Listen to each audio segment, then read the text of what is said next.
की वाणी तुम्हारे चरणों में। बोलिए सद्गुरु भगवान की जय। बोलिए संत भगवान की जय।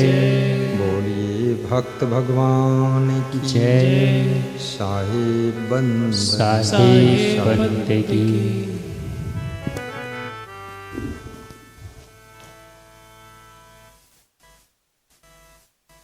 प्रातः स्मरणी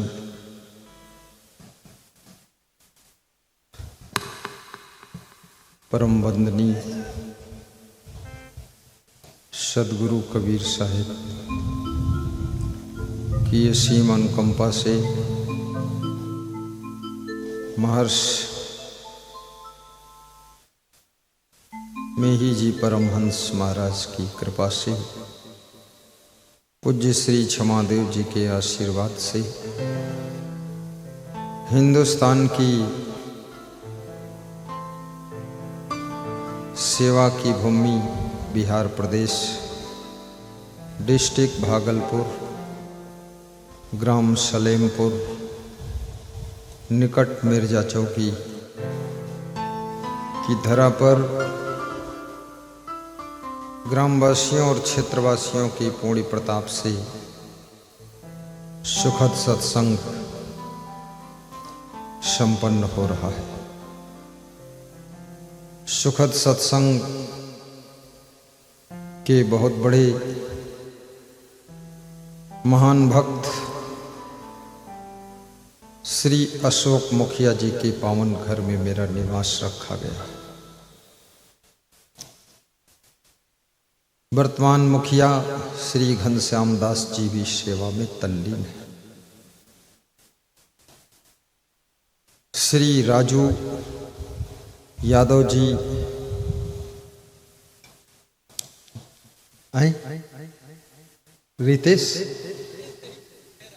रितेश बाबा के माध्यम से प्रोग्राम इस ग्राम को मिला है। सभी भक्त सेवा कर रहे हैं, सबको धन्यवाद देता हूँ। श्री राम मूर्ति यादव जी पेड़ा वाली वो भी पधारे हुए हैं। उनका गांव मोहनपुर है, मोहनपुर से आए। ओझा साहब को भी आशीर्वाद है। बड़ी कोदरजन्ना से अनिल कुमार, आरती देवी, अहिल्याबाई सबने सेवा किया है। श्रीमती ललिता देवी, मुन्ना प्रसाद जी पिरपैती से उस माता जी ने बहुत सेवा किया है।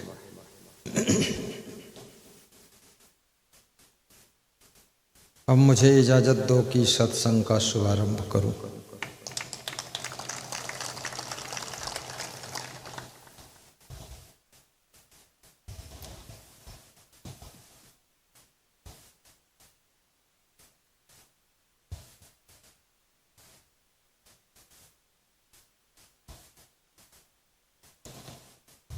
सद्गुरु कबीर साहिब से किसी भक्त ने प्रश्न पूछा है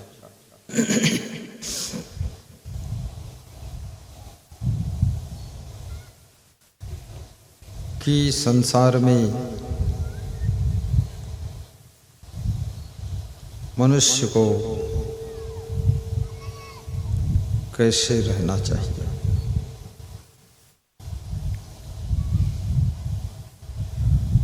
साहब कहते हैं कि जीवन में 5 बातें याद रखना चाहिए। आपा तजय हरि भजय नक्शिक तजय विकार।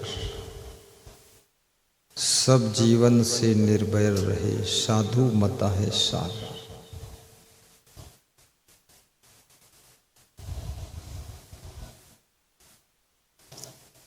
नंबर 1, साहब कहते हैं कि आपा का त्याग करो। आपा का तात्पर्य होता है कि मैं ही सब कुछ कर रहा हूं, ये भाव हटाइए। ये इतना बड़ा संसार, इतनी बड़ी दुनिया, इतना बड़ा देश और इतना बड़ा घर सबके सहयोग से चल रहा है।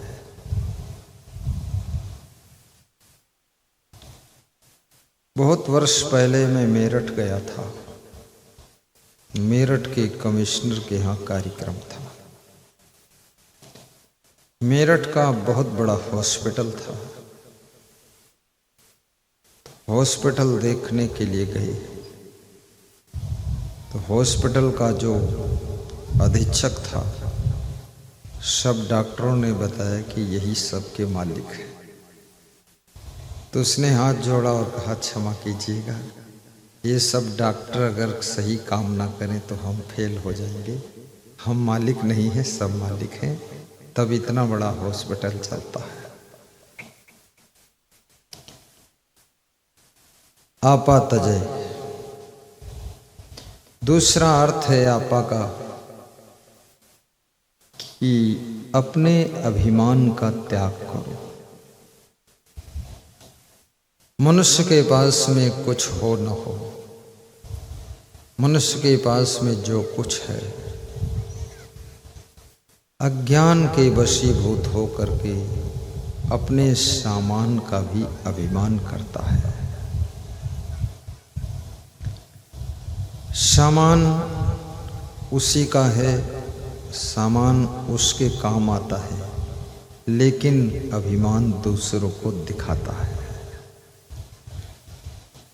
जब मनुष्य किसी पद पर पहुंचता है, पद का मद आ जाता है, पद का नशा चढ़ जाता है।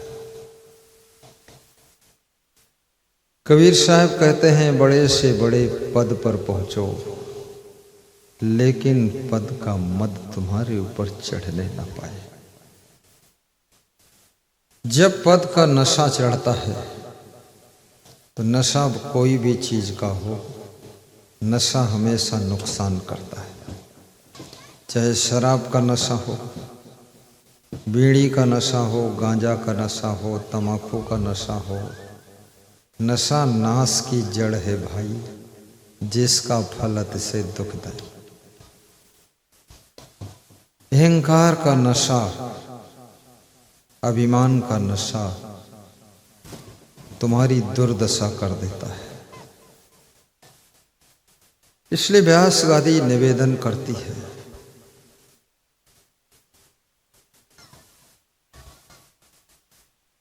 पद का भी नशा न चढ़ने पाए। कार में बैठो, कार में चलो, लेकिन अहंकार में पैदल भी मत चलो। कितने लोगों के पास में कार नहीं है, लेकिन अहंकार बहुत है। कार वालों के सामने खड़े हो जाते हैं और कहते हैं ऊपर चढ़ा दो, तुमको देख लेंगे। पैदल चल रहे हैं, कुछ भी नहीं है, लेकिन अहंकार इतना है कि कार वालों से कहते तुमको देख लेंगे। कार में चलो, लेकिन अहंकार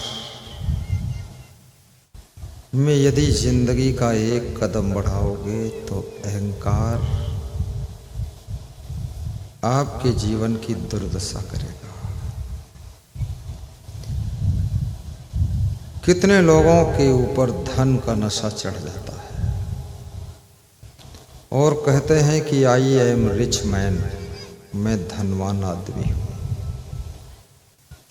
आई एम बिग मैन, मैं बड़ा आदमी हूं। आई एम इंटेलिजेंस मैन, मैं बहुत बुद्धिमान हूं।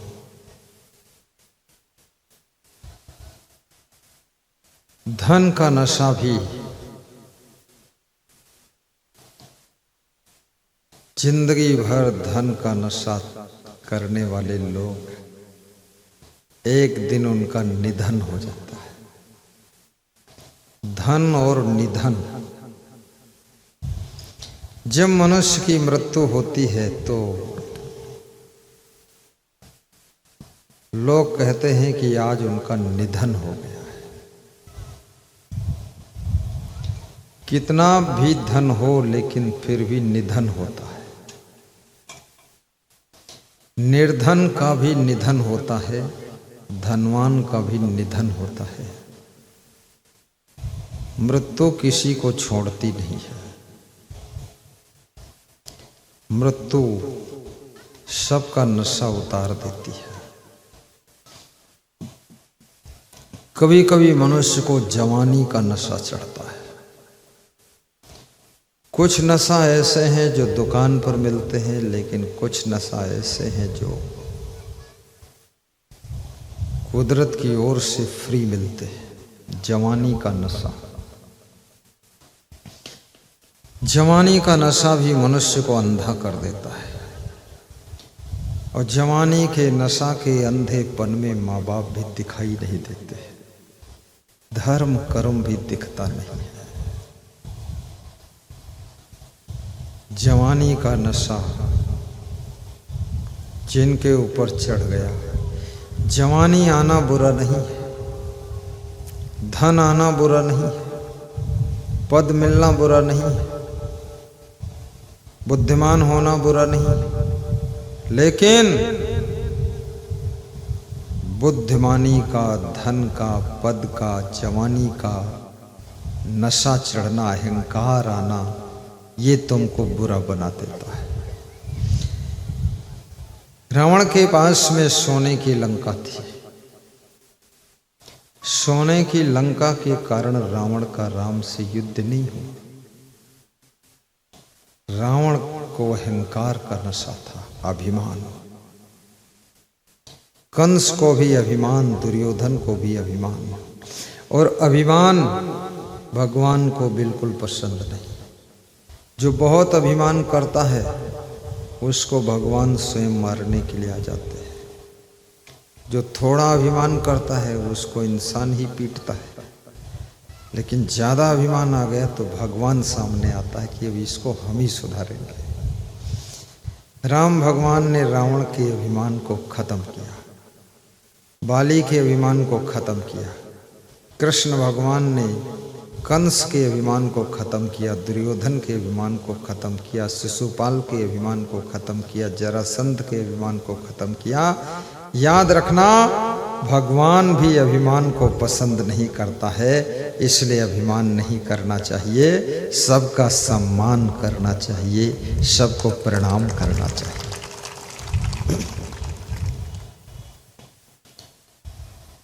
कौन है अपना, कौन पराया। और ये भी याद रखना, ये धन बड़ी अद्भुत चीज है। पद भी अद्भुत है, जवानी भी अद्भुत है, बुद्धि भी अद्भुत है। ये सभी चीजें परमानेंट नहीं रहती। आज जवानी है, 10 साल बाद बुढ़ापा आएगा, जवानी ढल जाएगी। आज बुद्धि है, 20 साल बाद बुद्धि भी कम हो जाएगी, भूलना शुरू हो जाएगा।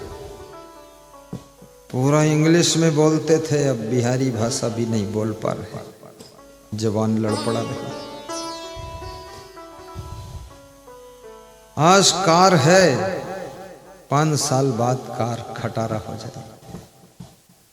आज सुंदर मकान है, 50 साल बाद मकान में दरारें पड़ने लग जाएगी।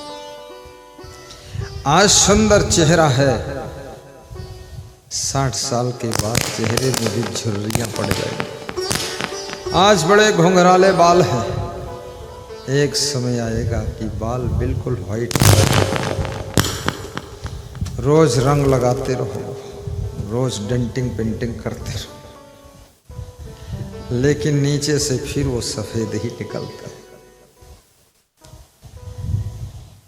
आज धन है, एक समय ऐसा आता है धन भी खिसक जाता है।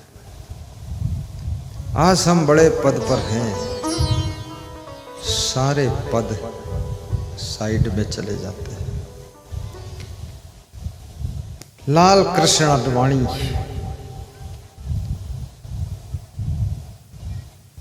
को बहुत कम लोग मिलने के लिए जाते हैं, क्योंकि अब कोई पद नहीं बचा है। अब केवल उम्र बची है, बड़ी उम्र है। बहुत कम लोग मिलने के लिए जाते हैं रिटायर अफसर को। जब कलेक्टर थे लोग कहते थे अरे डिस्ट्रिक्ट मजिस्ट्रेट है, रिटायर हो गए तो खास रिश्तेदार ही आते हैं और कोई नहीं आता। याद रखना, जीवन में एक भक्त के घर में गया तो उस भक्त ने कहा बहुत देर में आए गुरुजी, 10 साल बुलाया आप नहीं आए, अब आए तो मेरे पास अब कुछ नहीं। जिस समय मैं बुला रहा था तो मेरे घर में हर अलमारी में नोटों की गड्डियां पड़ी रहती थी, अब अलमारी पड़ी है गड्डी नहीं है, अब आपकी सेवा भी क्या करूं। याद रखना, धन जब है तो है, उससे काम ले लो, परोपकार कर लो, धर्मार्थ कर लो, परमार्थ कर लो, भक्ति कर लो, भंडारा कर लो, मंदिर बना लो, आश्रम बना लो, दान पुण्य कर लो, क्योंकि वो धन भी एक दिन ऐसा आता है तुमको छोड़कर दूसरे के पास चला जाता है। इसलिए चूकना नहीं चाहिए।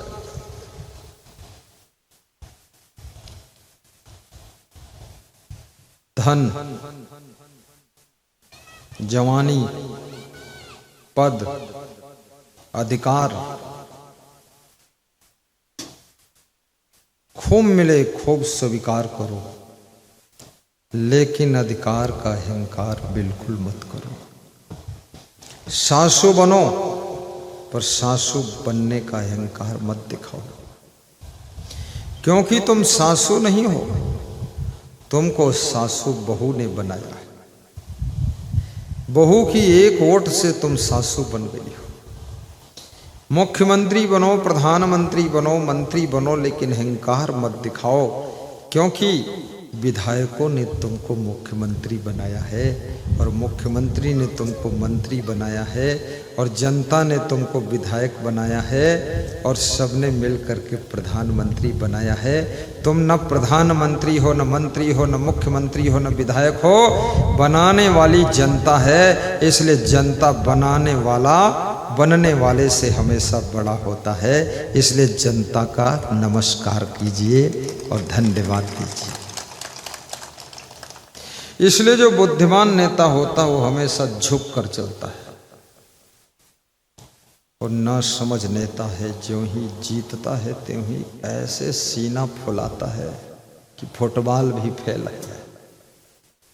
और फुटबॉल जब तक फूलता नहीं है तब तक उसको लोग हाथ में लेकर चलते हैं। जब फुटबॉल हवा भर दी जाती फूल जाता है तो इतनी लातें लोग मारते हैं कि फुटबॉल की दुर्दशा हो जाती है।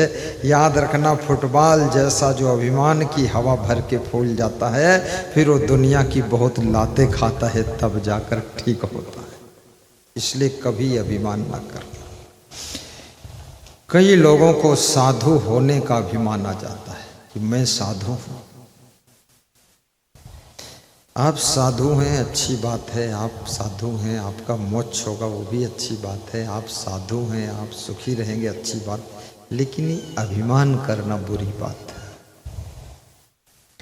साधु होने का अभिमान भी नीचे गिरा देता है।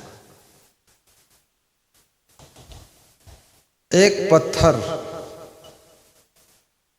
मंदिर में रखा है, भगवान की मूर्ति बन गया है। दूसरा पत्थर घर घर में रखा है जो सिलौटी बांट बन गया, लोढ़वा बना है। लोढ़ा क्या बोलते यहाँ? लोढ़ा है? हाँ, लोहा पत्थरा, दोनों पत्थर है।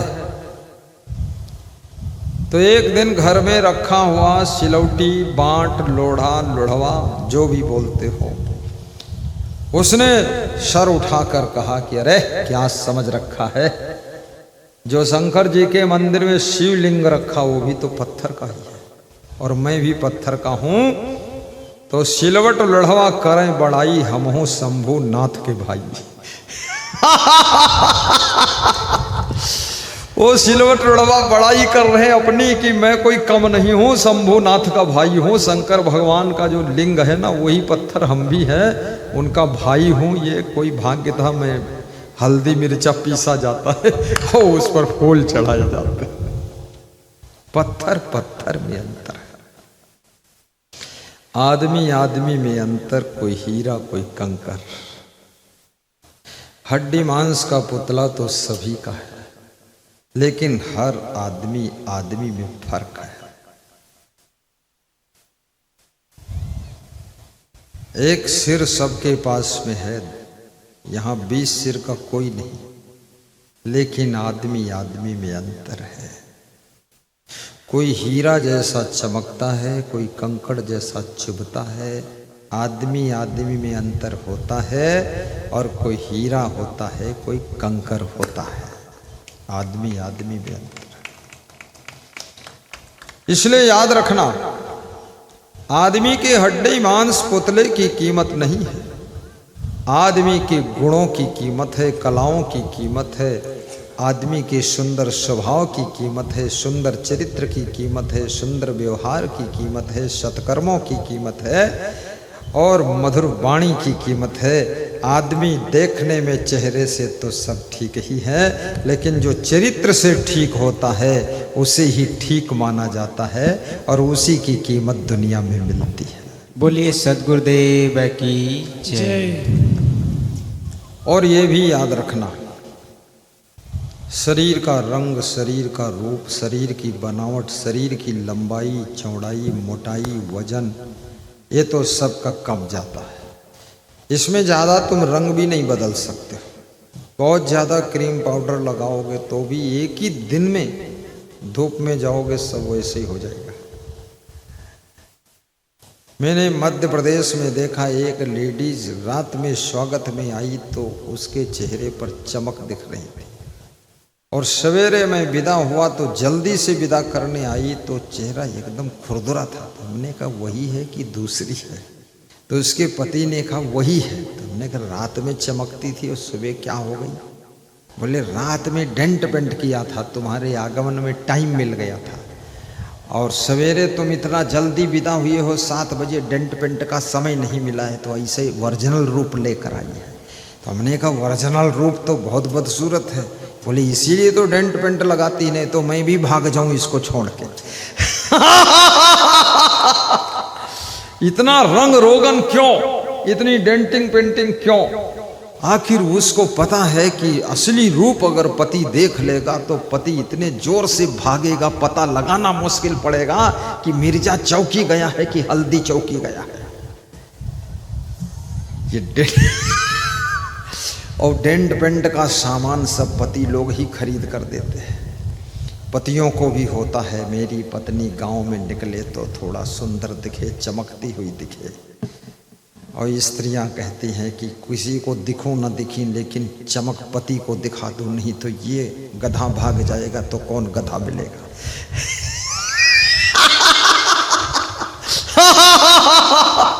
जोर से क्यों नहीं हंसते हो? कितने लोग टेंशन में भारी बैठा है। अरे इससे कोई कम उपलब्धि है? गधा बन ही चुके, अब क्या बनना है? बस भागना है तो भाग नहीं पाओगे तुम। बहुत बड़ी बात है ये जिंदगी की।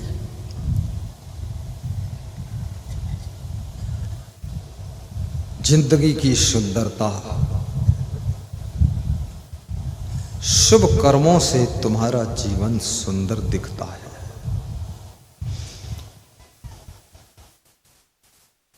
योगी आदित्यनाथ शरीर से सुंदर नहीं, उनका चेहरा नामालूम कैसा बनावट का है, मेरी समझ में नहीं आता है। कुछ पहाड़ी है, कुछ मैदानी है, दोनों का मिक्स हो गया है, ऐसे लंबा गया है। वो चेहरे में कुछ भी हो या ना हो, लेकिन नाक सबसे बड़ी है, कान भी बहुत बड़ा बड़ा है, कान में कुंडल भी छोटा छोटा है, और हंसता भी कम है। उसको देखने से ही लगता कोई बबर शेर है, हंसता नहीं है। जिधर निशाना धर देता है तो समझ लो गया काम से। अब उसका चेहरा, लेकिन मुझे बिहार के कई लोग मिले, बोले कि हमको योगी जैसा मुख्यमंत्री चाहिए, बिहार में सब ठीक हो जाएगा। तो मैंने कहा योगी तो एक है, वो यूपी में है, यहाँ दूसरा ढूंढो ना। बिहार में क्या कमी है? बिहार प्रतिभावान प्रदेश है। बिहार के लोगों की प्रतिभा गृह कलह में दब जाती है। बिहार में घर घर में कलह कलेश बहुत है। लोग उलझे रहते हैं, किच किच किच किच, टिल टिल टिल टिल, टिनमिन टिनमिन, किनमिन किनमिन। घर ही में चकई के चकधुम, मकई के लावा, तिकड़े के तिकड़म बनाते रहते हैं। और याद रखना, जहां कलह कलेश होता है वहां बहुत बड़ी बड़ी प्रतिभाएं भी दब जाती है और उनको खिलने का अवसर नहीं मिलता है। इसलिए बिहार वासियों से व्यास गादी निवेदन करेगी, घर में कलह कलेश मत करो। पति पत्नी कलह कलेश करोगे, आपके बच्चों का फ्यूचर बिगड़ जाएगा, भविष्य और भाग्य दोनों बिगड़ेंगे। और भाई भाई कलह कलेश करोगे तो याद रखना आप दोनों का भविष्य और भाग्य बिगड़ेगा। भाई से भाई बेईमानी करेगा तो याद रखना बेईमानी का धन फलता नहीं। कितने लोग नीचे गिर गए, भाई से भी बेईमानी कर लेते हैं, शर्म नहीं लगती है। कितनी बहुएं सासू का आभूषण जेवर चुरा लेती हैं, शर्म नहीं। कितने माता पिता किसी दूसरे को जमीन लिख देते हैं, बेटे बहू को कुछ नहीं देते हैं, शर्म नहीं लगती है।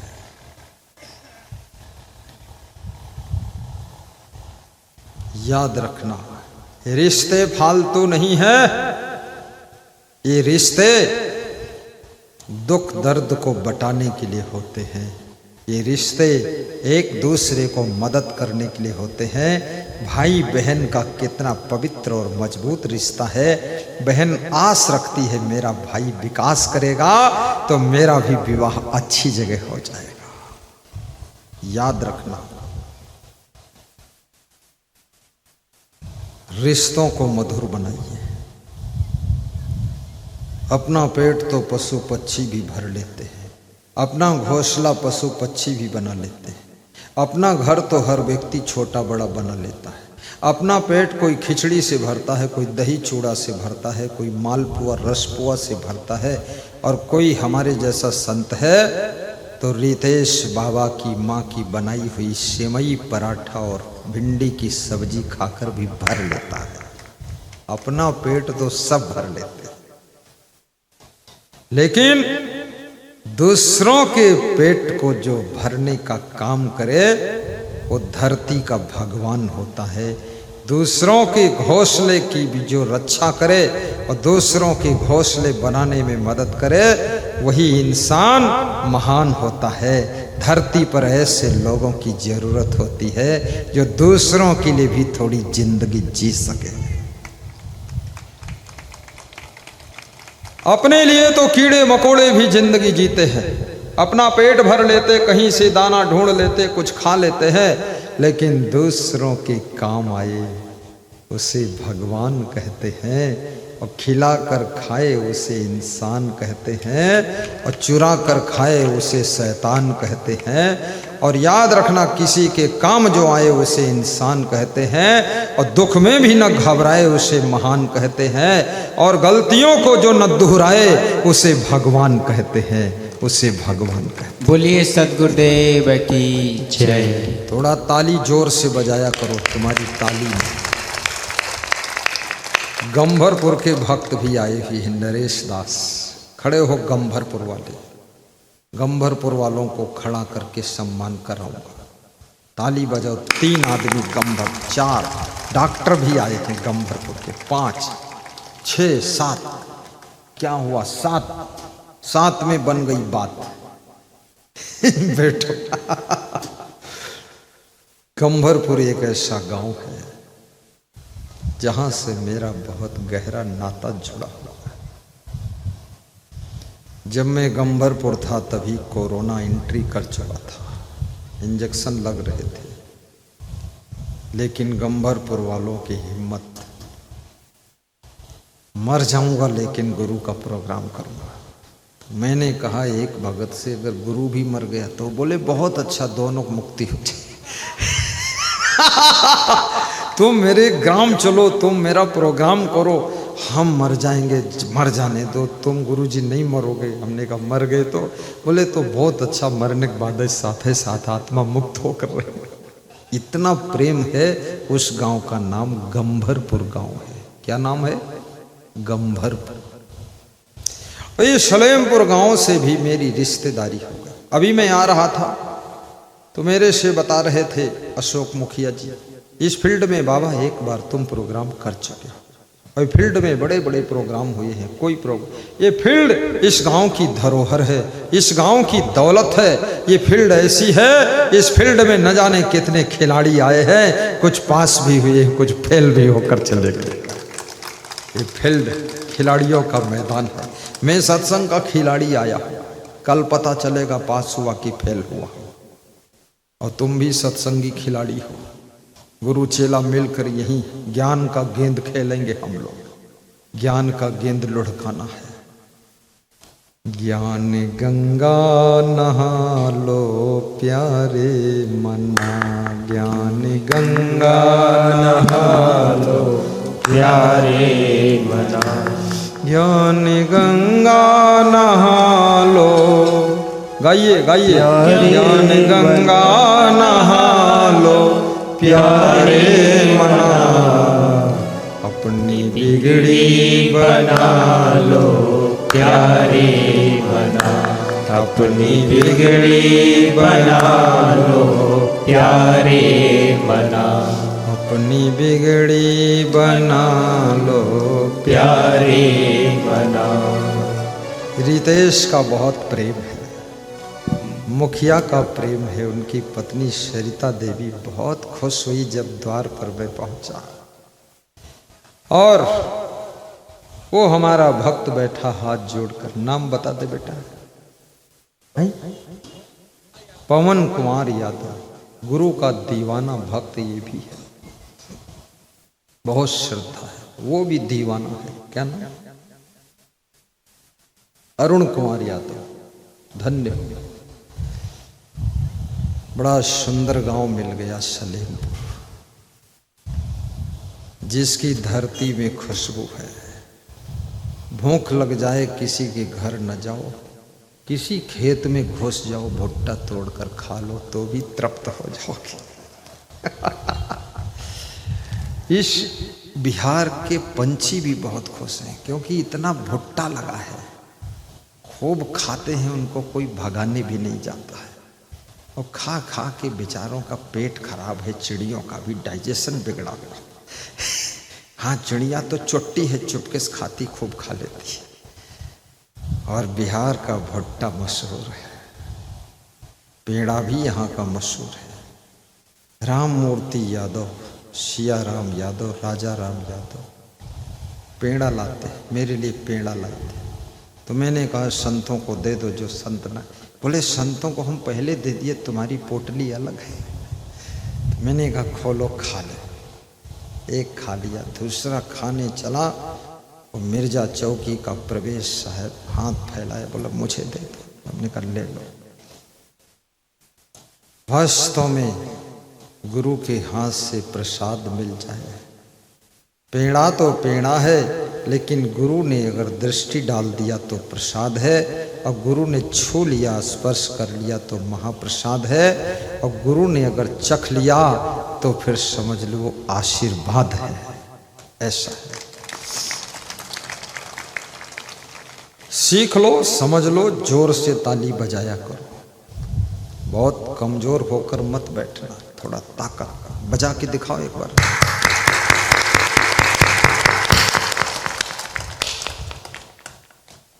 कोई दम नहीं। ऐसा लग रहा है लोगों को अपने भुट्टा के मक्का के खेत की चिंता है कि बाबा आया है लेकिन बादल छाया है और भुट्टा का क्या होगा। कुछ गड़बड़ नहीं होगा, हम प्रार्थना करेंगे सब ठीक रहेगा। तो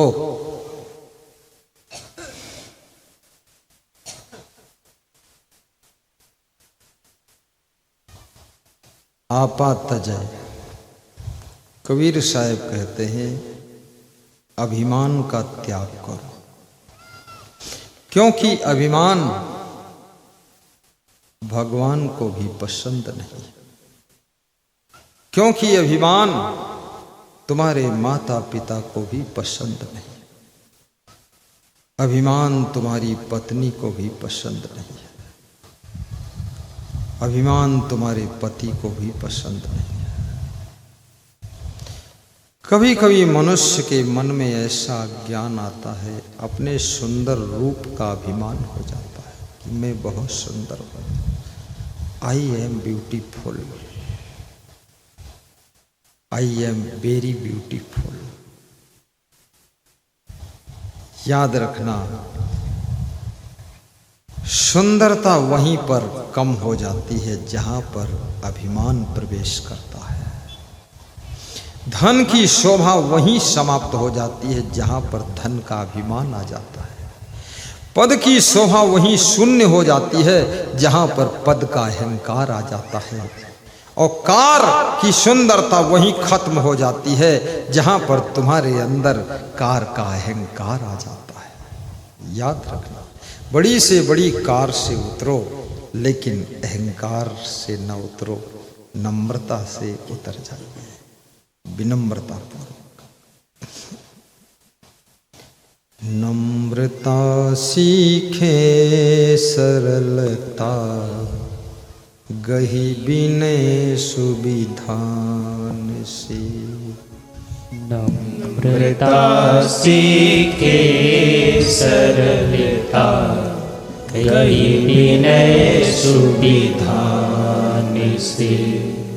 आपसे गुरुदेव विनती, ये सदा निर्धार हो। आपसे गुरुदेव विनती, ये सदा निर्धार हो। सागर जिले में सत्संग था बहुत सुंदर। शोभा यात्रा में उन्होंने ऐसे ऐसे वाद्य यंत्र बुलाए, डीजे बुलाया।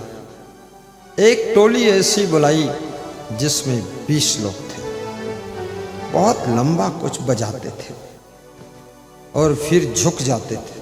5 लोग झुक गए तो उसके ऊपर 3 खड़े हो जाते थे, फिर 3 के ऊपर एक और खड़ा हो जाता था और ऊपर से नाचता था और चप्पल जूता पहन के उसके ऊपर खड़ा हो जाता था। वो तुरंत झुक जाता था, अपने ऊपर खड़ा करा लेता था।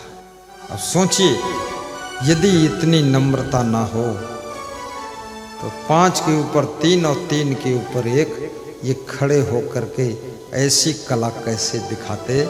जब नम्रता होती है तो याद रखना, तुम अपनी कलाओं को दूसरों को दिखाने के लिए समर्थ हो जाते हो।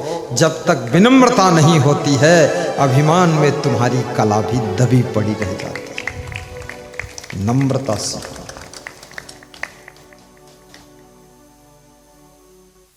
बहू को बहुत विनम्र होना चाहिए। कबीर साहब कहते हैं, हे बहुओं, अपने घर की शोभा बढ़ाओ। तुमको पता नहीं है, तुम्हारी सासू तुम्हारा 10 वर्ष से इंतजार कर रही थी।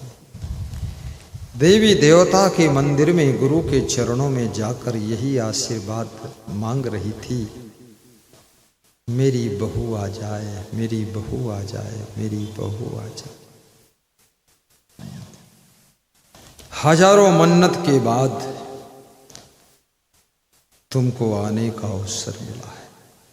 हे बेटियों, तुम्हारे माता पिता भी सब मंदिरों में जाकर आशीर्वाद मांगते हैं, गुरुओं से आशीर्वाद मांगते हैं, मेरी बेटी को बहुत अच्छा दूल्हा मिल जाए, बेटी को अच्छा वर मिल जाए, अच्छा घर मिल जाए और मेरी बेटी सुखी रहे। मेरी बेटी का विवाह नहीं हो रहा है, गुरुजी कुछ आशीर्वाद दीजिए।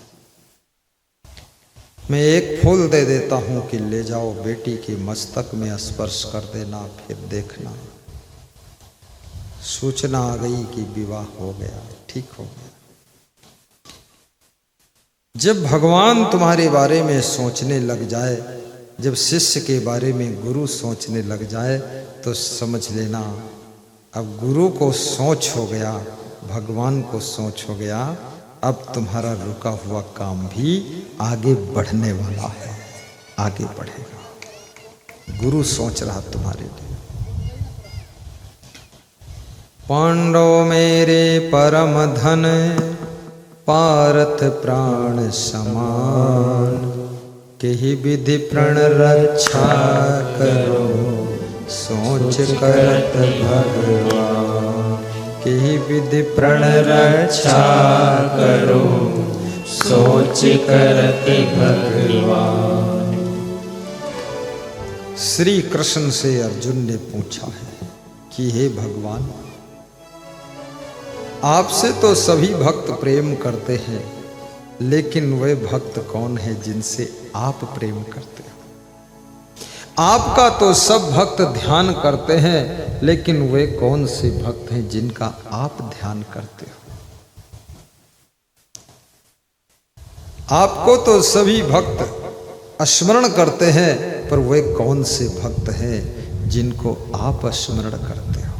कृष्ण कहते हैं, अनपेक्षा शुचिदच्छा उदासीनो गतव्यथा, सर्वारंभ परित्यागी यो मद्भक्ता समे प्रियः।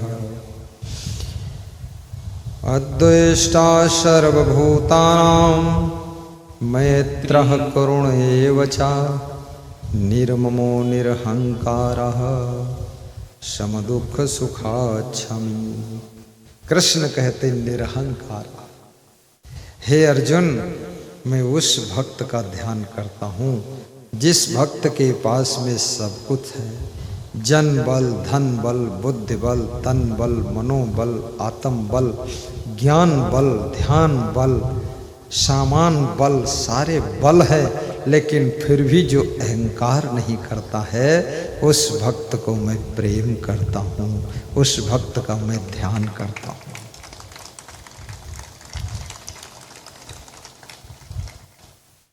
और दूसरा वो भक्त जो परिवार में है, घर में है, लेकिन घर की ममता नहीं रखता है, मोह नहीं है, और जो ममता नहीं करता है, उस भक्त से मैं प्रेम करता हूं। इसलिए धीरे धीरे ममता की जड़ों को काटिए। ये ममता बहुत गहरे में जड़ें इसकी जम जाती है। आदमी मर जाता है, लेकिन ममता नहीं मरती है। न मन मरे न माया मरे, मरी मरी गया शरीर, आशा तृष्णा ना मरी, कहिए संत कबीर। न मन मरी न ममता मरी, मरी मरी गया शरीर। गाइए अरुण जी। आशा तृष्णा ना मरी, कहिए संत कबीर। मन नहीं मरा, माया नहीं मरी, ममता नहीं मरी, आशा तृष्णा नहीं मरी, शरीर केवल मरा है। शरीर के मरने के बाद भी फिर से जन्म होगा अगर ममता नहीं मरेगी। ममता तू न गई मेरे मन से, ममता तू न गई मेरे मन से, तू न गई मेरे मन से, तू न गई गई मेरी गाइए गाइए गुनगुनाइए सब लोग बोलिए थोड़ा। ममता आहा तू न मन से गई कि नहीं गई छोड़ो बात, गा तो लो कम से कम। ममता तू न गई मेरे मन से। पाके केस जन्म के साथी, केस माने बाल, जन्म होता है तो साथ में ही बाल आते हैं। तो कबीर कहते हैं जन्म के साथी हैं, जन्म के दोस्त हैं, पैदा होते साथ ही आते हैं। ये गर्भ के दोस्त हैं, पेट के अंदर ही थे साथ में, माँ के पेट के अंदर। ये भी पक गए साथ छोड़ रहे हैं, ये भी झड़ रहे हैं, चंदुला हो रहा, गंजा हो रहा, सफाचट हो गई खोपड़ी। अब क्या करोगे बोलो, साथ छोड़ रहे हैं बाल, काले से सफेद हो रहे हैं बाल। पाके केश जन्म के साथी, आहा पाके केस जन्म के साथी, और ज्योति गई नैनन से ममता तू न गई मेरे मन से। लगाओ ममता वाह वाह, तू न गई मेरे मन से। ममता तू न गई मेरे मन से। ममता और अहंता ये दोनों नुकसान करती है। और ममता ऐसी चीज है कि केवल परिवार में नहीं, कहीं अन्यत्र यत्र तत्र सर्वत्र अन्यत्र ममता कहीं भी हो सकती है। कभी कभी ऐसा होता किसी को तुम एक बार देखते हो और अंदर से मोह हो जाता है। पहली बार देखा है और मन ना जाने क्या हुआ, माया मोह हो गए। एक बार नजर पड़ी तो सब गड़बड़ हो गया। ऐसी ममता है। और ममता भी लिमिटेड है। अगर आपकी ममता जहां इस समय है कल दूसरी जगह हो गई तो यहां की ममता कम हो जाएगी। आप देखिए, एक बेटा है, बेटी है, छोटा है, थोड़ा सा उसकी माँ छुप जाती, आड़ हो जाती है, बच्चा रोता है, मम्मी मम्मी मम्मी ढूंढता है, नहीं पाता है, रोता है। लेकिन जब वही बच्चा थोड़ा बड़ा होता है तो बच्चा छुप जाता है, आड़ हो जाता, कहीं चला जाता तो माँ ढूंढती है, बेटा बेटा बेटा। कितना उलट पलट हो गया। बचपन में बेटे की ममता केवल माँ में थी, अब बेटा और बेटी की ममता बट रही है। कुछ मित्रों में है, कुछ फ्रेंड में है, कुछ और जगह ममता बट रही है, मन बट रहा है।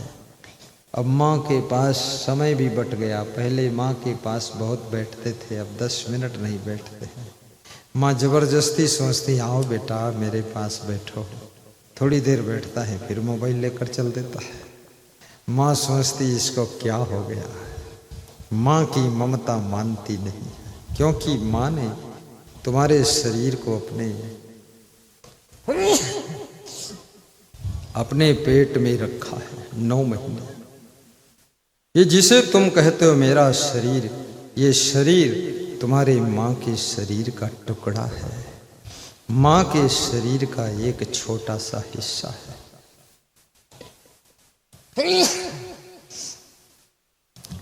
माँ का शरीर, उसी से ये शरीर तुम्हारा बना है। इसलिए माँ के शरीर की ममता इस टुकड़े में ज्यादा है, क्योंकि ये टुकड़ा उसी के शरीर का टुकड़ा है। अब टुकड़ा टुकड़ा में जुड़ना चाहता है और ये टुकड़ा दूर भागना चाहता है। तो माँ सोचती है मेरा है, मेरा लाल है, मेरी बेटी है, और बेटी का मन बिगड़ गया, कुछ और कर रही है। माता पिता कहते हैं मेरी जिंदगी नरक हो गई। बेटी गलत जगह विवाह करना चाहती है, बेटा गलत जगह विवाह करना चाहता है। मेरी इज्जत का क्या होगा, अब क्या करूं? इससे अच्छा मर जाऊं तो ठीक है, क्या करूं? बहुत गजब की बात है। ममता तो न गई मेरे मन से। और ये भी याद रखना, जो अपने माता पिता को टेंशन देता है वो भी जब माता पिता बनेगा तो उसको भी टेंशन ही मिलेगी। क्योंकि इस दुनिया का नियम है, एक हाथ दो दूसरे हाथ लो। यहाँ जो दोगे वही वापस थोड़े दिन के, जो बोओगे वही फसल उगेगी और वही वापस तुमको मिलेगी। ऐसा नहीं है कि बबूल बो और आम खाओ, ये नहीं चलता है। ऐसा नहीं है कि नमक घोलो और शक्कर की मिठास का शरबत पा जाओ, ये नहीं हो सकता है। बस यहाँ तो वही है। बस शक्कर खिला शक्कर मिले, टक्कर खिला टक्कर मिले। नेकी का बदला नेक है, बदी का बदला बदी देख ले। ममता तू न गई मेरे मन से।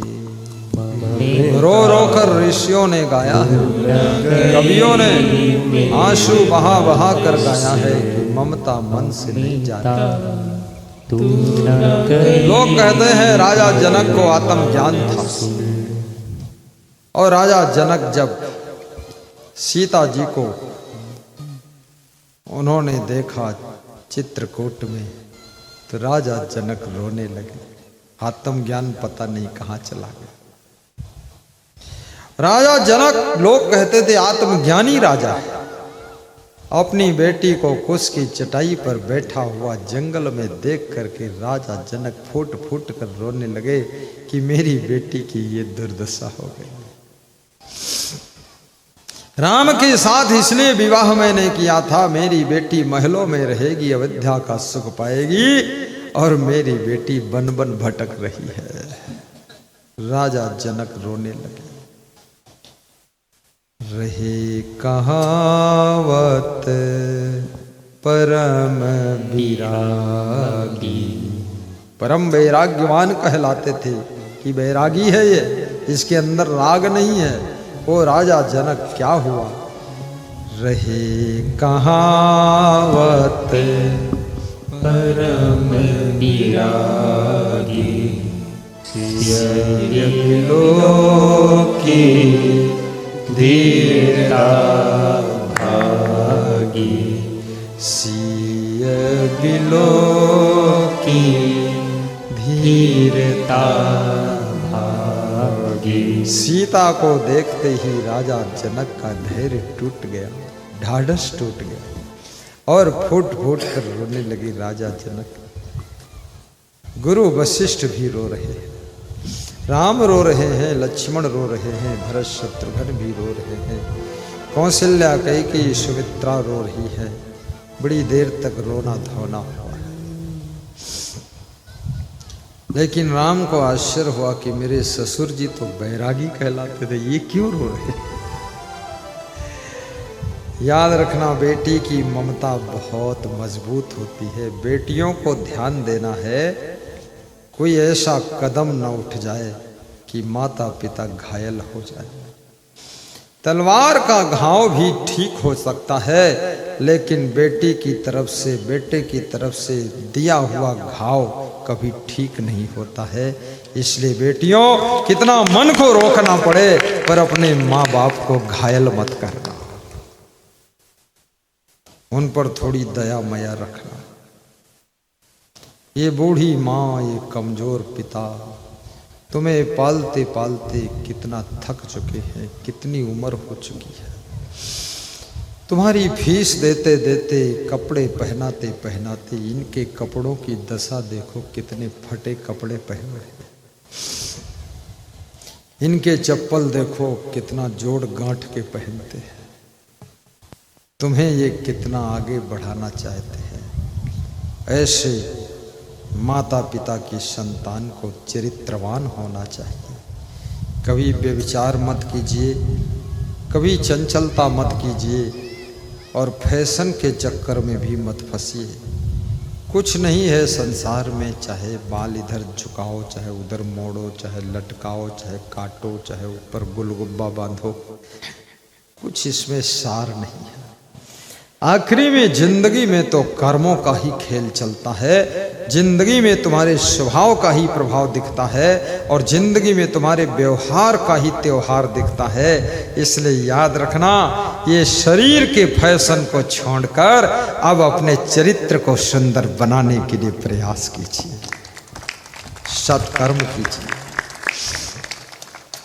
तुम्हारे माता पिता भी खुश हो जाए कि बेटी क्या मिली है, ये तो बिल्कुल देवी मिल गई हमको। बेटा क्या है, भगवान ही आकर हमारे घर पैदा हो गए। ऐसे पुत्र बनो, संत बनो तो महान संत बनो। लफंगा संत मत बनो, चटोरा संत मत बनो, लंपट संत मत बनो। नियम संयम में मजबूत रहो। तो ममता और अहंता, कृष्ण कहते हैं जिन्होंने ममता को जीतकर समता से रहना सीख लिया है, उनसे मैं प्रेम करता हूं। और जो अहंकार को छोड़कर संस्कार में जीना सीख गए, उनका मैं ध्यान करता हूं। याद रखना, जहां अहंकार रहता है वहां संस्कार मर जाता है, और जहाँ संस्कार होता है वहाँ अहंकार मर जाता है। ये दिन और रात दोनों साथ साथ नहीं हो सकते हैं। अहंकार ऐसे है जैसे अंधेरी रात है, और संस्कार ऐसे है जैसे सवेरे का प्रभात है, सवेरे का प्रभात है। जीवन में संस्कार बनाइए। ममता तू न गई मेरे मन से, बहुत बड़ी बात है। मैं एक छोटी सी कथा सुनाऊंगा, अहंकार की कथा है। किसी पेट्रोल पंप पर एक बहुत सुंदर कार पहुंचती है। पेट्रोल डालने वाला कर्मचारी उस कार में पेट्रोल डालता है और पूछता है, ये कार कितनी कीमत की है? कार के मालिक ने कहा, इसकी कीमत 1,04,00,000 रुपये है। क्या नाम है इस कार का? इसका नाम मर्सिडीज है, मर्सिडीज। पूरे जिले में शायद किसी के पास होगी मर्सिडीज। फॉर्च्यूनर बहुत मिलेगी, स्कॉर्पियो मिलेगी, लेकिन मर्सिडीज है। मर्सिडीज बहुत खतरनाक नाम है। मर्स बहुत महंगी कार है। तो कर्मचारी हंसते हंसते बोला कि क्या मैं भी कभी ऐसी कार खरीद पाऊंगा? तो कार का मालिक हंसने लगा, बोले खरीदते तो इंसान ही है, आप भी खरीद सकते हैं। सच में आप इस कार को पसंद करते हैं? हाँ, मैं पसंद करता हूं। अच्छा, ठीक है। कार में पेट्रोल पड़ गया। कहानी बहुत मजेदार है, आगे सुनते जाइए। जब कार का मालिक कार में बैठा तो पेट्रोल डालने वाले कर्मचारी को ऐसे हाथ करके बुलाया कि इधर आओ, और अपनी जेब से एक चीज निकाला और उसको दिया कि ये मेरा एड्रेस रखो, कभी मेरे यहाँ आना।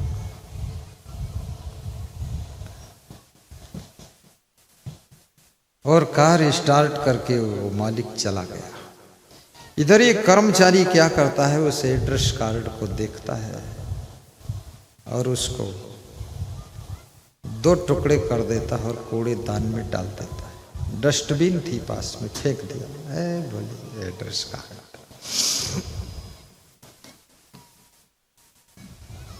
महीना बीत गया, 2 महीने बीत गए, 6 महीने बीत गए। वैसी ही मर्सिडीज कार 6 महीने के बाद उसी पेट्रोल पंप पर आकर के फिर रुकी, और वही कर्मचारी उसमें तेल डालने के लिए आया। लेकिन जब ये दूसरी कार 6 महीने बाद की आई मर्सिडीज, तो इसमें वो मालिक नहीं बैठा था, इसमें दूसरा बैठा था और सूट बूट पहनकर उतरा और पेट्रोल डालने वाले कर्मचारी से बोला, आपने मुझे पहचाना? बोले, नहीं पहचाना महोदय, आप कौन है? बोले, मैं ये सड़क पर झाड़ू लगाने वाला स्वीपर हूं, प्यून हूं, एक छोटा सा 4th क्लास का कर्मचारी हूं। बोले, ये कार मर्सिडीज आपकी? बोले, हाँ मेरी। बोले, ये कैसे आई आपके पास? बोले, 6 महीने पहले एक मर्सिडीज कार और आई थी जिससे तुमने बात किया था, और मैं इसी सड़क पर झाड़ू लगा रहा था और उसने तुमको एड्रेस कार्ड दिया था और उसने कहा था तुम कभी मेरे आना। तुमने वो एड्रेस कार्ड 2 टुकड़े करके डस्टबिन में डाल दिया था और मैं उसी कूड़ेदान से उस कार्ड को निकाल कर जोड़कर उसी एड्रेस पर पता लगाते लगाते उसके घर गया और घर जा कर के उसके पास में मैंने 6 महीने काम किया। उसने हमको काम करने की कला सिखाई और उस काम से इतना बड़ा प्रॉफिट हुआ कि अब मैं मर्सिडीज कार का मालिक बनकर आया हूँ, सूट बूट पहन कर आया। पेट्रोल पंप पर कार में पेट्रोल डालने वाला कर्मचारी रोने लगा, बोला, मेरा किस्मत ही फूटा हुआ है, मैंने कितना अच्छा चांस खो दिया है, बहुत बड़ा चांस खो गया है। अवसर जिंदगी में सबको मिलता है। जो लोग अवसर पहचान लेते हैं, अवसर का सदुपयोग कर लेते हैं, वे बहुत बड़ी ऊंचाई पर पहुंच जाते हैं। जो अवसर को नहीं पहचान पाते हैं और अवसर उनके हाथ से निकल जाता है, वे लोग जहां के तहां खड़े रह जाते हैं। इसलिए कृपया अवसर को पहचानें। बोलिए सद्गुरुदेव की जय। वो बोला, पेट्रोल पंप का कर्मचारी, उसने कहा, मेरे अहंकार के कारण ही मेरा नुकसान हुआ, मेरे को अहंकार आ गया। अरे एड्रेस कार्ड क्या करना, किसी का फाड़ के फेंक दिया मैंने, और तेरे संस्कार के कारण तेरा फायदा हुआ है।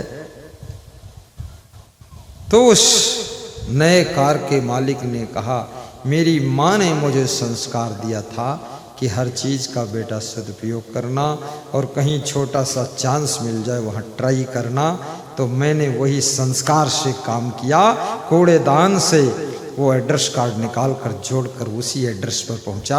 आज मेरी जिंदगी बदल गई और मैं भी मर्सिडीज कार का मालिक बनकर घूम रहा हूं। याद रखना, संस्कार से काम करो, अहंकार से नहीं करना है। आपत जय हरि भजय, नख सिख तजय बिकारी। अब दूसरी बात कबीर साहब कहते हैं, हरि भजय, हरि का भजन करो।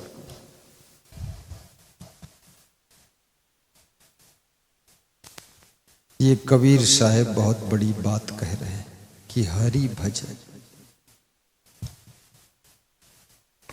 मनुष्य जीवन भजन करने के लिए मिला है।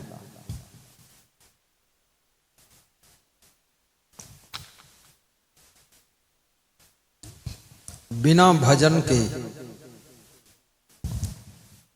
भोजन करना भी कर्ज है तुम्हारे ऊपर, इसलिए याद रखना,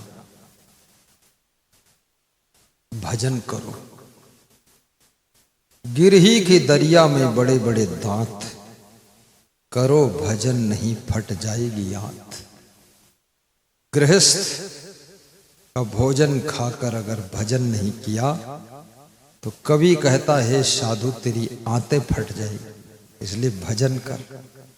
गृहस्थ की दलिया में बड़े बड़े दांत, करो भजन नहीं फट जाएगी आंत। भजन, भजन का मतलब क्या होता है? रामा रामा हरे हरे, कृष्णा कृष्णा हरे हरे, मुर्गी अंडा घरे घरे, ये भजन नहीं है।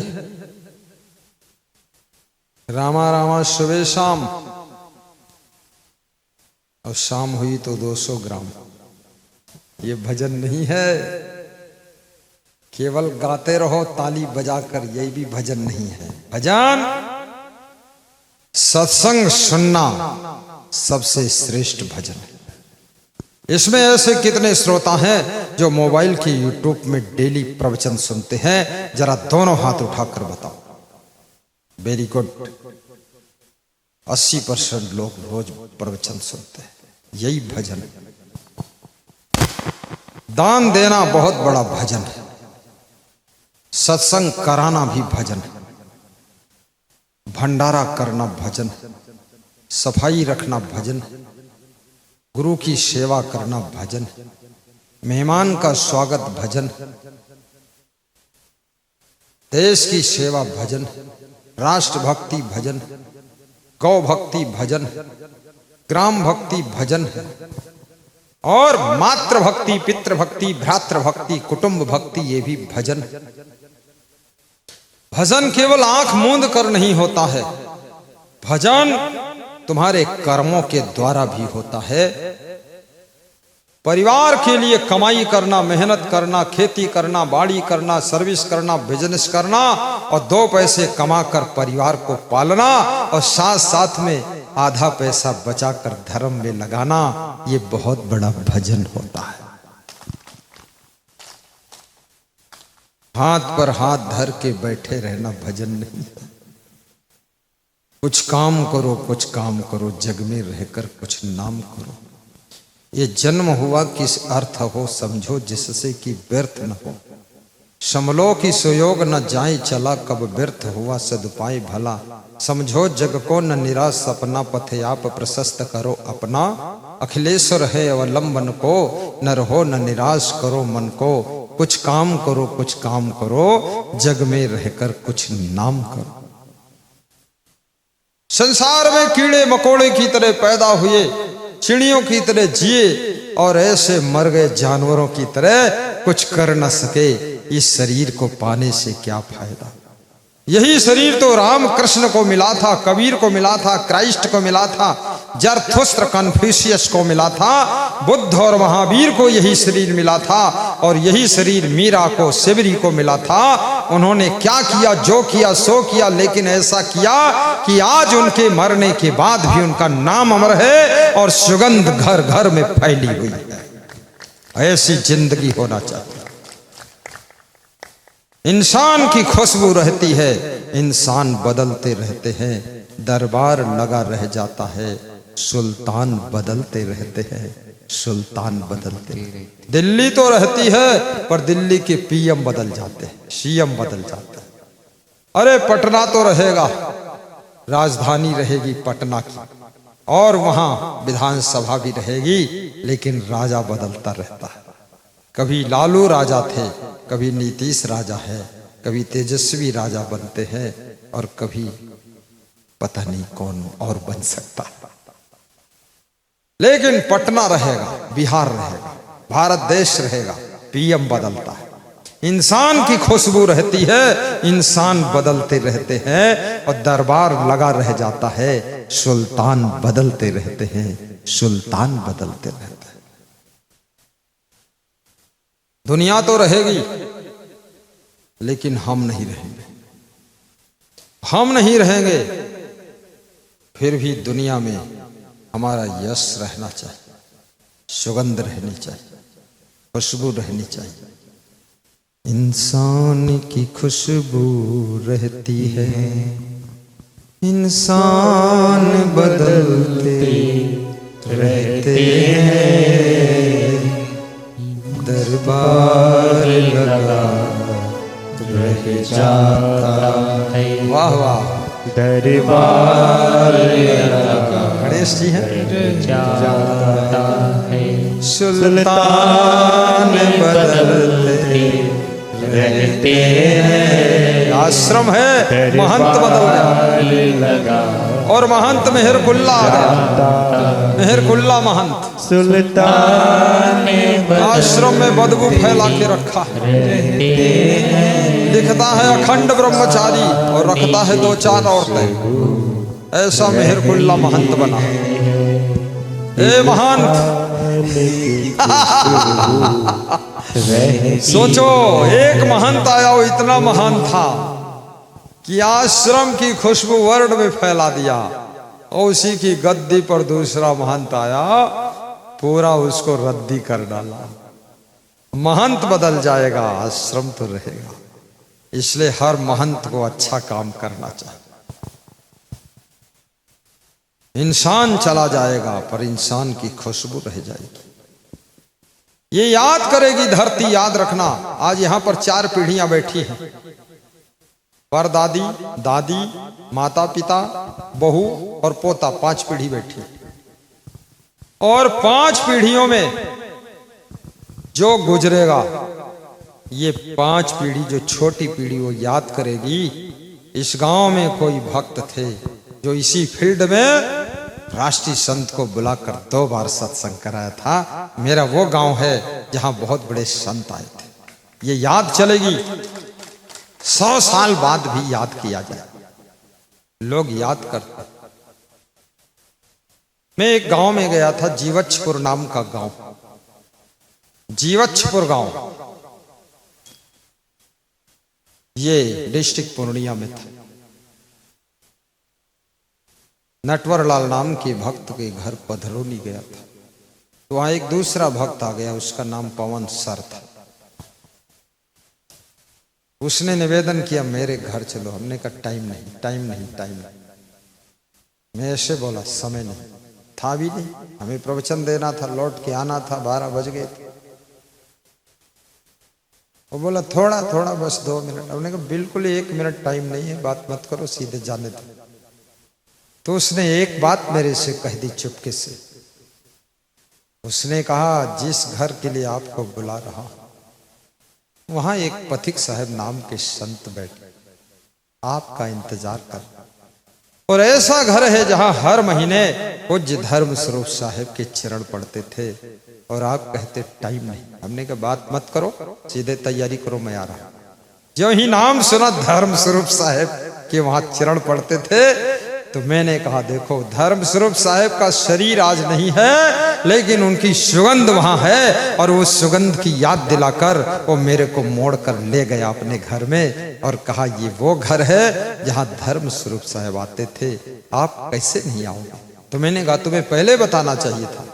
10 मिनट तक हाना हाना हाना हाना करते रहे, तुम बोलते चलना है, हमने नहीं चलना, तुम बोलते। बोले पहले गुरुजी, ब्रह्मास्त्र नहीं छोड़ा जाता है, पहले छोटे छोटे अस्त्र छोड़े जाते।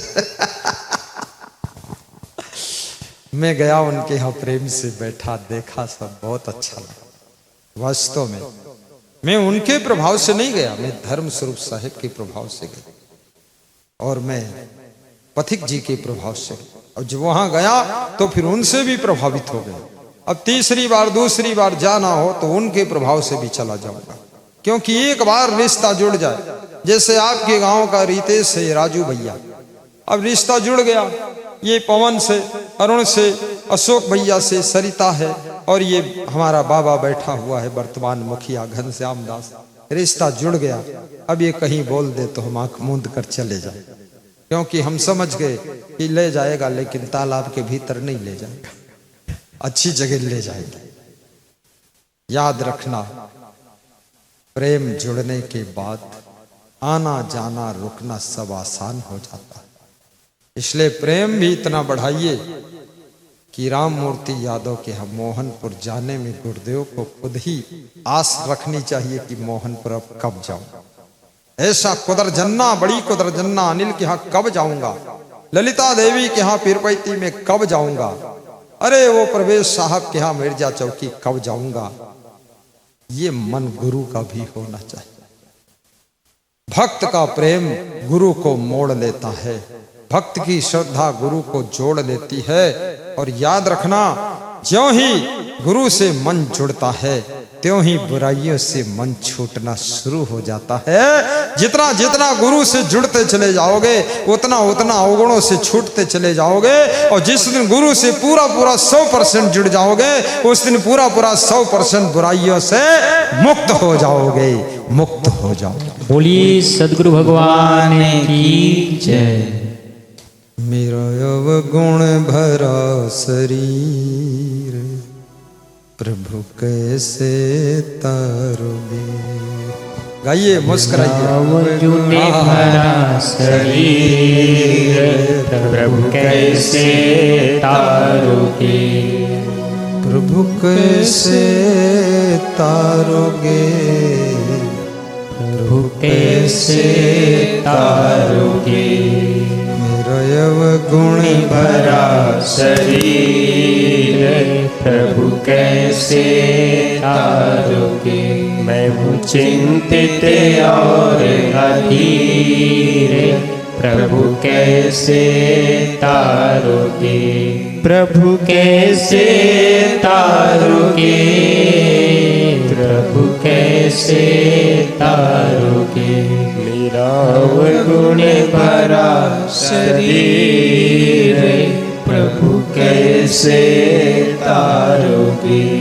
ना पूजा ना पाठ समाधि, ना पूजा ना पाठ समाधि, जन्म जन्म का हूँ अपराधी, जन्म जन्म का हूँ अपराधी। भव सागर में कूद पड़ा हूँ, भव सागर में कूद पड़ा हूँ। दुनियादारी में जकड़ा हूँ, दुनियादारी में जकड़ा हूँ। मेरे पाँव पड़ी जंजीर, प्रभु कैसे तारोगे। मैं हूँ चिंतित और अधीर, प्रभु कैसे तारोगे। मेरा अवगुण भरा शरीर प्रभु कैसे तारोगे। साहिब बंदगी, साहिब बंदगी। साहिब। भक्त कहता है, हे मेरे गुरु भगवान, मेरे शरीर में जितना रोम है रोम रोम में अवगुण है, आप मुझे कैसे तारोगे। गुरु कहता है, बेटा 1000 साल पुरानी घास हो, एक माचिस की तीली लगाने से सब जलकर राख हो जाती है। ऐसे हजारों जन्म के अवगुण हों, लेकिन एक ज्ञान की माचिस की तीली से सारे अवगुण जलकर भस्म हो जाते हैं। तू चिंता मत कर।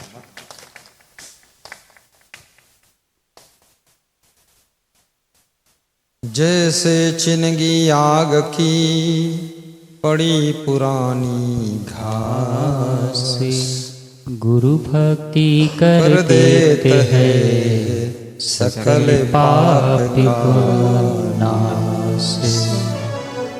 गुरु भक्ति कर देते हैं सकल पाप का नाश। जैसे चिनगी आग की परे पुरानी घास, जैसे चिनगी आग की परे पुरानी घास। सवेरे उठकर माता पिता के पैर छूना भी हरि का भजन ही है। सुबह उठकर झाड़ू लगाना, कर्तव्यों का पालन करना, बूढ़े माता पिता को खुश रखना हरि का भजन है।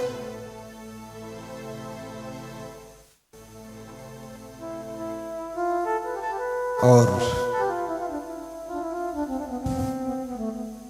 परोपकार करना हरि का भजन।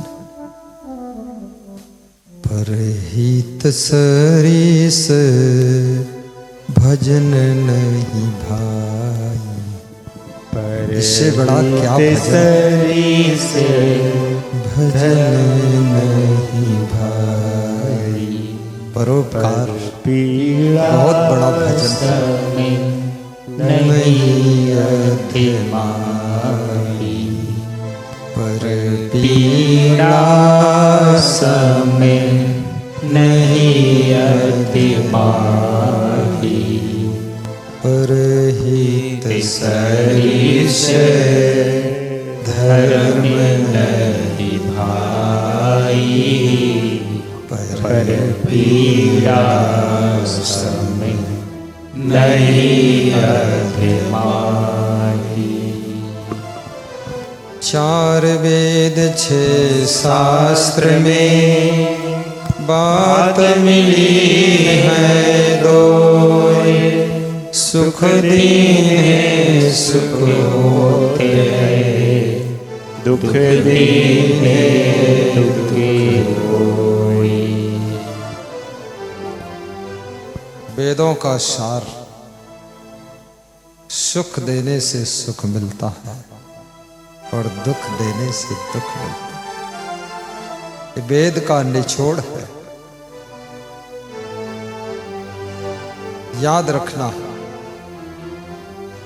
पति का आदर करना भी भजन है। गम खा लेना भजन है। क्षमा करना भजन है। दूसरों को निभा लेना भी भजन है। सहनशीलता भजन है। घर को संभालना भी भजन है। आश्रम बनाना भी भजन है। भोजन बनाना खिलाना भजन है। जिंदगी के जितने भी शुभ कर्म हैं सब भजन ही है। कोई नाम जप करो न करो, लेकिन बस शुभ कर्म हो जाए आपसे, सत्कर्म हो जाए।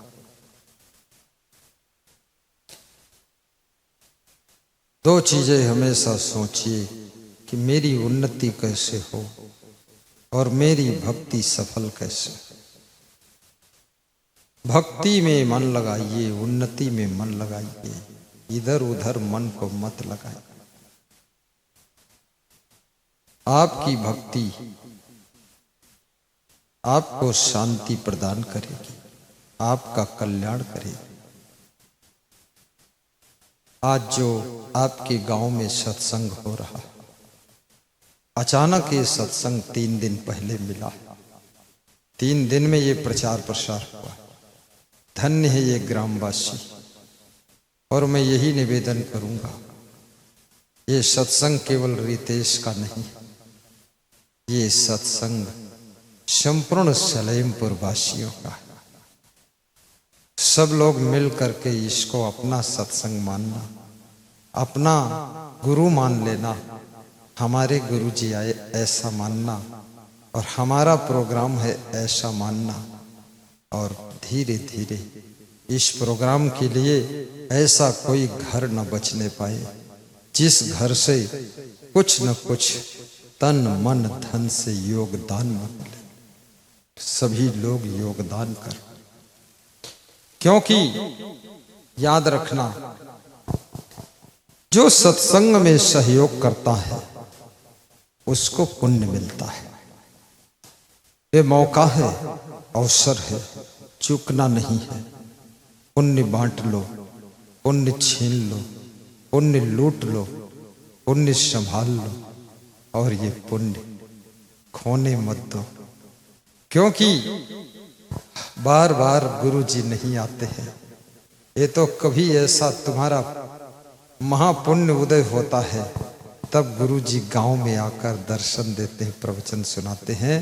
ऐसे अवसर का लाभ लीजिए, तन मन धन से सेवा कीजिए और सब लोग मिल करके इस सत्संग का बीड़ा उठाइए। और कल एक एक श्रोता 5-5 श्रोताओं को बुलाइए। हाँ, अब आरती शुरू होगी। कौन सी? आरती गरीब निवाज साहेब आरती हो। आहा, जय हो।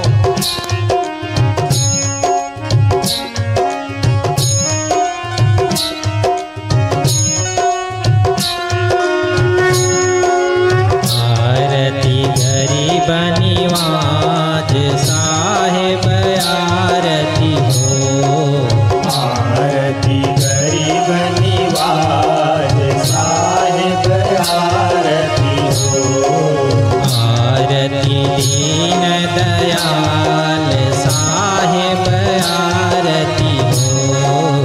आरती दीन दयाल साहेब आरती हो।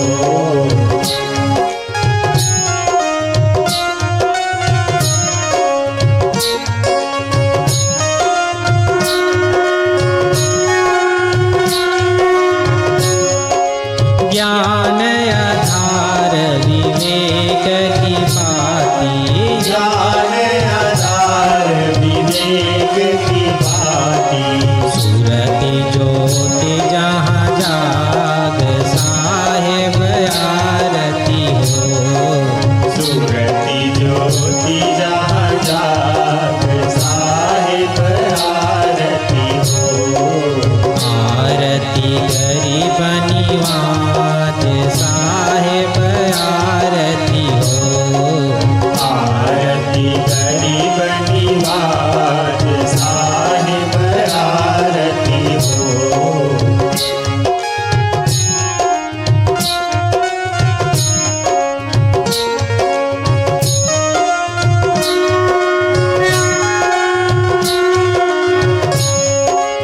आरती करो सतगुरु साहेब की। आरती करो सतगुरु साहिब की। जहाँ सब संत समाज साहेब आरती हो।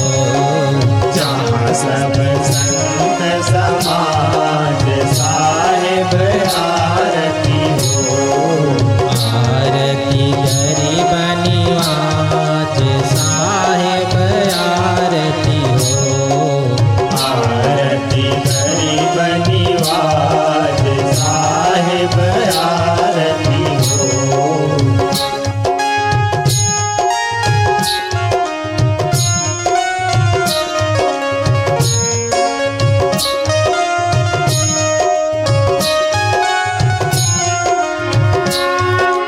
दरस परस गुरु चरण शरण भयो। सरस परस गुरु चरण शरण भयो। टूटी गयो यम जाल साहेब आरती हो।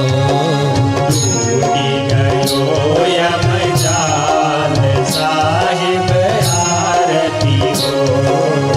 आरती गरीब निवाज साहेब आरती हो। आरती गरीब निवाज साहिब आरती हो।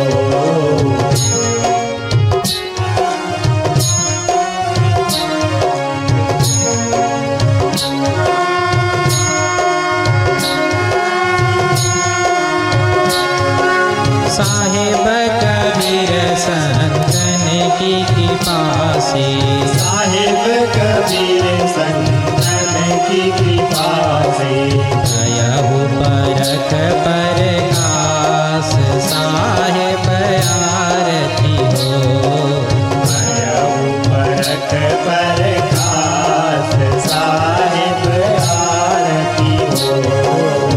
आरती गरीब निवाज साहेब आरती। गुरुरे ब्रह्मा गुरुरे विष्णु गुरुर्देवो महेश्वरा। गुरुरे साक्षात् परब्रह्म तस्मै श्री गुरुवे नमः। तस्मै श्री गुरुवे नमः। त्वमेव माता च पिता त्वमेव त्वमेव बन्धुश्च सखा त्वमेव त्वमेव विद्या च द्रविणं त्वमेव त्वमेव सर्वं मम देव देवा त्वमेव सर्वं मम देव देवा। अब सभी अंजलि बनाकर प्रणाम करेंगे। बंदौ सन्मुख पारखी शीश भेंट धरु हाथ वचन उचारो बंदगी सत्य प्रेम के साथ साहिब बंदगी साहिब बंदगी साहिब बंदगी। बोलिए सद्गुरुदेव की जय, संत समाज की जय, भक्त समाज की जय।